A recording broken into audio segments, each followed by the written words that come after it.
Hi everyone, welcome back to my channel. आज के इस वीडियो में हम बात करेंगे अत्यंत छोटी दूरियों का मापन कैसे किया जाता है। हमें पता है कि बहुत ही ज्यादा छोटी दूरी अगर हो, जैसे एंगस्ट्रॉम या पिको या फर्मी लेवल तक की दूरियां हों, तो उन्हें हम प्रत्यक्ष विधि से नहीं नाप सकते हैं, यानी स्केल के द्वारा या फिर वर्नियर कैलिपर्स इस प्रकार से किसी यंत्र के द्वारा नहीं नाप सकते हैं, क्योंकि हम उन्हें छू भी नहीं सकते हैं। तो इसमें एक सिद्धांत है आवोगाद्रो विधि से परमाणु की त्रिज्या ज्ञात करना। आइए इस टॉपिक को समझते हैं और कैसे यह सिद्धांत काम करता है इसे समझने का प्रयास करिए। वीडियो पूरा देखिए ताकि चीजें बेहतर तरीके से समझ में आ जाएं। तो ये सिद्धांत है आवोगाद्रो के अनुसार। आवोगाद्रो एक साइंटिस्ट हैं। इन्होंने बताया कि एक मोल पदार्थ में परमाणुओं का जो आयतन होता है वो पदार्थ के कुल आयतन का 2/3 गुना ही होता है। क्या कहने का मतलब है, जैसे हर पदार्थ परमाणुओं से मिलकर बना होता है, इस प्रकार से मान लीजिए कि कुछ परमाणु जुड़े होंगे, तो जब परमाणु आपस में जुड़ रहे होते हैं तो उनके बीच थोड़ा सा खाली स्थान रह जाता है। तो ये खाली स्थान क्या करता है, जैसे ये तो परमाणु है, ये परमाणुओं का आयतन है, बाकी ये जो गैपिंग है यह पूरे पदार्थ का आयतन बढ़ा देता है, थोड़ा सा इससे ज्यादा हो जाता है। तो ये हमारा क्या है, रिक्त स्थान है। इसी वजह से परमाणुओं का आयतन पदार्थ के आयतन से थोड़ा कम होता है। ये बात समझ में आ गई। अब ये एक एजम्पशन है, इन्होंने भी क्या पदार्थ के परमाणुओं को गिना नहीं होगा, बस इन्होंने सिद्धांत दिया तो हमें उसे मानना है।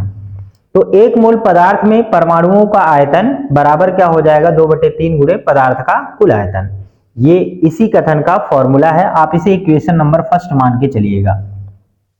अब क्या करना है, एक मोल पदार्थ में परमाणुओं की संख्या कितनी होती है ये भी आवोगाद्रो ने ही बताया। कितनी होती है, ये होता है 6.023 गुणे 10 के पावर 23, यानी इतने परमाणु एक मोल पदार्थ में होते हैं, ऐसा इनका मानना है।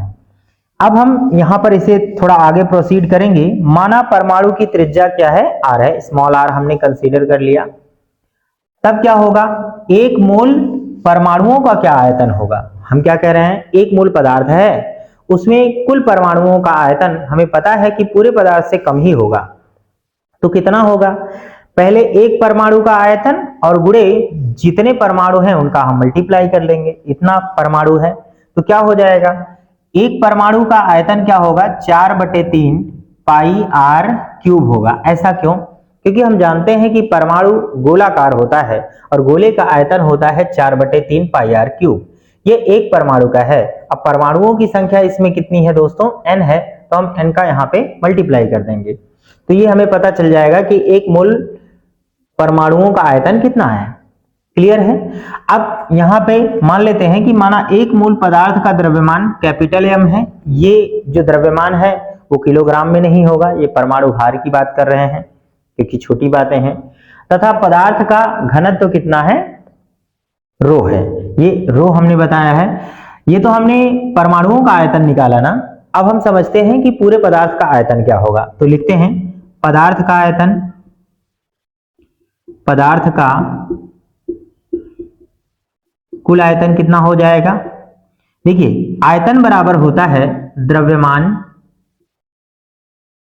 बटे घनत्व। ये फॉर्मूला हमें पता होना चाहिए। और द्रव्यमान हमने कितना माना है, तो आयतन देखिए यहां पर भी बराबर हम कह सकते हैं, यहां पर देख लीजिएगा, ये द्रव्यमान m है और घनत्व कितना हमने माना है, रो, तो इतना हो जाएगा।